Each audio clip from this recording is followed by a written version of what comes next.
Herero və Himba Cənubi Afrikanın ən maraqlı və tanınmış etnik xalqlarındandır. Onlar bir-birinə qohum xalqlardır və dilləri, mənşələri yaxın olsa da, həyat tərzlərində fərqlər var. Herero xalqı əsasən Namibiya, Botsvana və qismən Angola ərazisində yaşayırlar. Bantu mənşəlidirlər. Tarixən maldarlıqla məşğul olublar və inək onlar üçün sərvət və status simvoludur. Herero qadınlarının geyimi çox məşhurdur. Onlar uzun, Viktoriya dövrünü xatırladan rəngarəng donlar və buynuza bənzər başörtüyü taxırlar. Bu başlıq inəyi simvolizə edir. Bu geyim tərzi Alman müstəmləkə dövründən sonra formalaşıb. Himbalar Hererolara yaxın qohum sayılır, amma daha ənənəvi həyat tərzini qoruyublar. Əsasən Kunene region bölgəsində yaşayırlar. Yarımköçəri maldarlıq həyatı sürürlər. Dünyada ən tanınmış xüsusiyyətlərindən biri qırmızımtıl dəri və saç görünüşüdür. Bu görünüş üçün qadınlar yağ, ot tozu və qırmızı oxra daşının qarışığından hazırlanmış otşrizə adlı qarışıq istifadə edirlər. Bu qarışıq dərini günəşdən qoruyur, həşəratlardan müdafiə edir, həm də gözəllik simvoludur. Himba qadınlarının saç düzümü onların yaşını,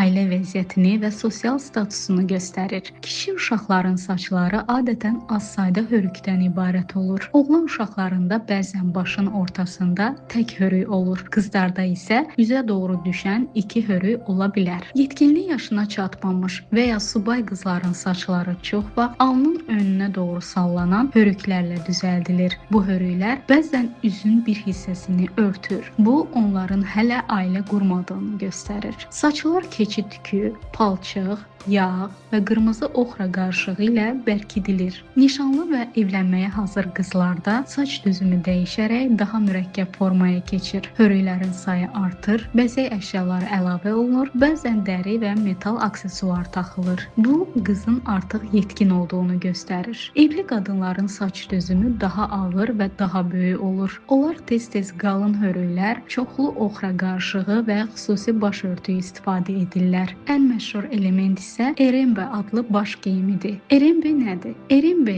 evli və ya uşaq sahibi qadınların taxdığı xüsusi dəri tacdır. Adətən keçi dərisindən hazırlanır. Üzərinə ot şrizi sürtülür. Bu başlıq qadının ailəli olduğunu göstərir. Himba kişilərində də saç mühümdür. Subay kişilər bir hörük saxlaya bilər. Evli kişilər isə saçlarını fərqli formada bağlayırlar. Bəzən başlarına parça və ya papaq taxırlar. Himbalarda saç kimlik, gözəllik, mənəviyyat və ənənə simvoludur. Onlar üçün saç sadəcə moda deyil, insanın cəmiyyətdəki yerini göstərən bir dildir. Bu ənənələr 100 illərlə qorunub və Namibiyanın ən tanınmış mədəni simvollarından biri hesab olunur. Himbalar ənənəvi həyat tərzini çox qoruyublar. Bir çox kəndlərdə elektrik və müasir texnologiya azdır. Buna görə onlar tez-tez sənədli filmlərdə və səyahət proqramlarında göstərilir. Namibiyaya səyahət edən turistlərin çoxu Himba kəndlərini görmək istəyir. Amma etik turizm vacib sayılır. Yəni onları sadəcə ekzotik görüntü kimi deyil, öz mədəniyyəti olan insanlar kimi görmək lazımdır.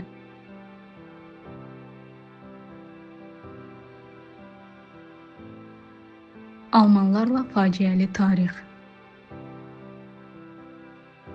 1904-1908-ci illərdə Herero və Nama soyqırımı baş verdi. Alman müstəmləkə ordusu Herero və Nama xalqlarına qarşı çox ağır qırğın törətdi. Minlərlə insan səhraya sürüldü, susuzluq və aclıqdan öldülər. Tarixçilər bunu 20-ci əsrin ilk soyqırımlarından hesab edir. Herero və Nama soyqırımı əsasən müstəmləkəçilik, torpaq uğrunda mübarizə və irqçi siyasət nəticəsində baş verdi. 19-cu əsrin sonlarında Almaniya indiki Namibiya ərazisini Alman Cənub-Qərbi Afrikası adlı müstəmləkəyə çevirmişdi. Alman köçkünlər yerli xalqların torpaqlarını ələ keçirirdilər, mal-qarasını alırdılar, yerli insanları ucuz işçi kimi işlədirdilər. Herero xalqı üçün torpaq və mal-qara həyatın əsas hissəsi idi. Almanların genişlənməsi onların həyatını dağıdırdı. 1904-cü ildə Hererolar Alman idarəsinə qarşı üsyan qaldırdılar. Bəzi Alman kolonistləri öldürüldü. Bundan sonra Alman Almaniya bölgəyə general Lothar von Trotta'nı göndərdi. Von Trotta çox sərt və irqçi mövqedə idi. O düşünürdü ki, Afrikalı xalqlar güc yolu ilə ram edilməlidir. Hererolar bölgədən tam təmizlənməlidir. 1904-cü ildə Waterberg döyüşü zamanı Alman ordusu Hereroları məğlub etdi və onları Omaheke Desert səhrasına doğru qovdu. Ən dəhşətli hissə bundan sonra başladı. Alman əskərləri su quyularını bağladılar. İnsanların geri qayıtmasına icazə vermədilər. Minlərlə kişi, qadın və uşaq səhrada susuzluqdan öldü. Von Trotta hətta məşhur məhv etmə əmri vermişdi. Hereroların Alman ərazisindən çıxmalı olduğunu,